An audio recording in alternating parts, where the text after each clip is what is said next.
আমি এক সময় হারাম রিলেশনে ছিলাম, এমনকি তার সাথে শারীরিক সম্পর্ক করেছি। আলহামদুলিল্লাহ এখন থেকে সব থেকে মুক্ত।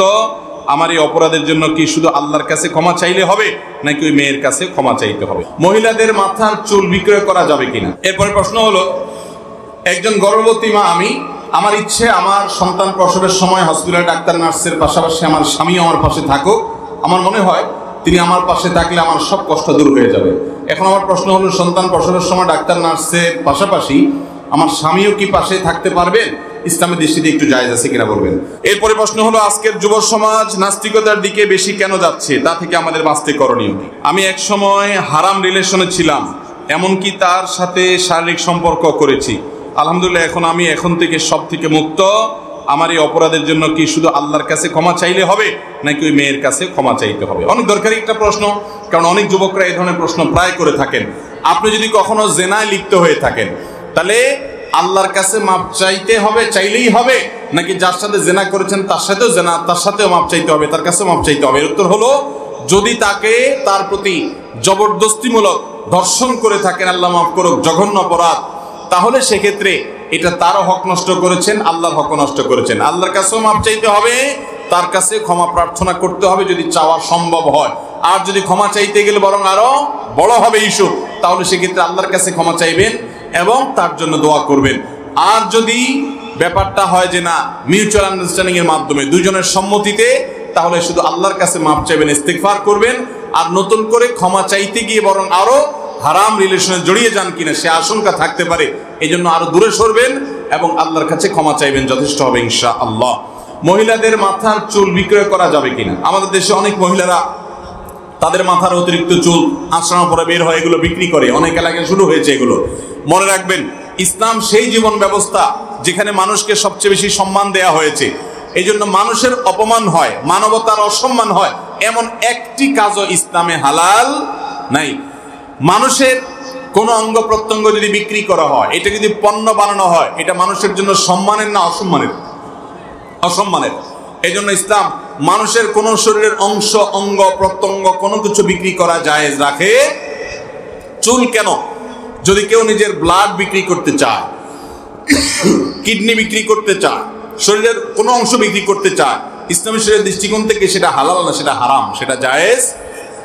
কারণ এই আমানত চন্দে রোজে রজদেমাস দর হাকিকত মালিকে হের সেই আল্লাহ। আমাদের অঙ্গ প্রত্যঙ্গ সবগুলো আমাদের কাছে আল্লাহর তরফ থেকে আমানত। মূলত এই সবগুলোর মালিক কে? আল্লাহ রাব্বুল আলামিন। এই জন্য ইসলামী শরীয়তে মানুষের কোনো অঙ্গ বিক্রি করা জায়েজ। হ্যাঁ, আপনার ব্লাড দরকার, আপনার রোগীর জন্য, আপনি ব্লাড পাচ্ছেন না ফ্রিতে, বাধ্য হয়ে যদি কিনতে হয়, তখন আপনার জন্য কেনাটা জায়েজ হতে পারে। কিন্তু যে বিক্রি করছে তার জন্য বিক্রি করা কখনো জায়েজ নাই। এটা মানুষের মানবতার অপমান যে মানুষের কোন অঙ্গ প্রত্যঙ্গ বিক্রি হবে। হ্যাঁ, কারোর জন্য আপনি দিতে পারেন, দান করতে পারেন, সেটা জায়েজ আছে। এরপরে প্রশ্ন হলো, একজন গর্ভবতী মা আমি, আমার ইচ্ছে আমার সন্তান প্রসবের সময় হসপিটাল ডাক্তার নার্সের পাশাপাশি আমার স্বামীও আমার পাশে থাকুক। আমার মনে হয় তিনি আমার পাশে থাকলে আমার সব কষ্ট দূর হয়ে যাবে। এখন আমার প্রশ্ন হলো, সন্তান প্রসবের সময় ডাক্তার নার্সের পাশাপাশি আমার স্বামীও কি পাশে থাকতে পারবেন? ইসলামের দৃষ্টিতে একটু জায়েজ আছে কিনা বলবেন। দেখুন, ইসলামের দৃষ্টিকোণ থেকে এটা নাজায়েজ না। স্বামী চাইলে স্ত্রী সন্তান প্রসবের সময় স্বামী সেখানে থাকতে পারেন, তবে অন্য নারী যারা থাকবেন, ডক্টর কিংবা নার্স, তাদের জন্য বিষয়টা বিব্রতকর হতে পারে, তাদের জন্য অস্বস্তিকর হতে পারে। সেটা মাথায় রেখে অবশ্যই আগানো উচিত। তাদের জন্য অস্বস্তিকর হবে সেটা বিবেচনা করে না থাকার কথাই আমরা বলবো, থাকবেন না। আর সাধারণত ডক্টররা এটাকে পারমিশন দেওয়ার কথা না, বিধায় সেখানে গায়ের জোর খাটায় থাকবেন না। এবং এই ক্ষেত্রে সবর ইখতিয়ার করতে হবে, উনি থাকলেই আপনার সব কষ্ট দূর হয়ে যাবে। এই আবেগগুলোকে অনেক সময় নিয়ন্ত্রণ করা আমাদের প্রয়োজন। এরপরে প্রশ্ন হলো, আজকের যুব সমাজ নাস্তিকতার দিকে বেশি কেন যাচ্ছে, তা থেকে আমাদের বাঁচতে করণীয় কি? ভাইরা আমার, আমাদের তরুণ প্রজন্মকে নাস্তিকতাবাদের দিকে ঠেলে দেওয়ার জন্য নানামুখী আয়োজন আছে, নানামুখী প্রচেষ্টা আছে।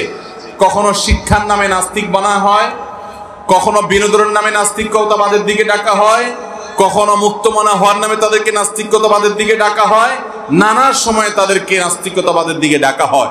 এই ফিতনার জোয়ারে আমরা অনেকে গা ভাসিয়ে দিচ্ছি।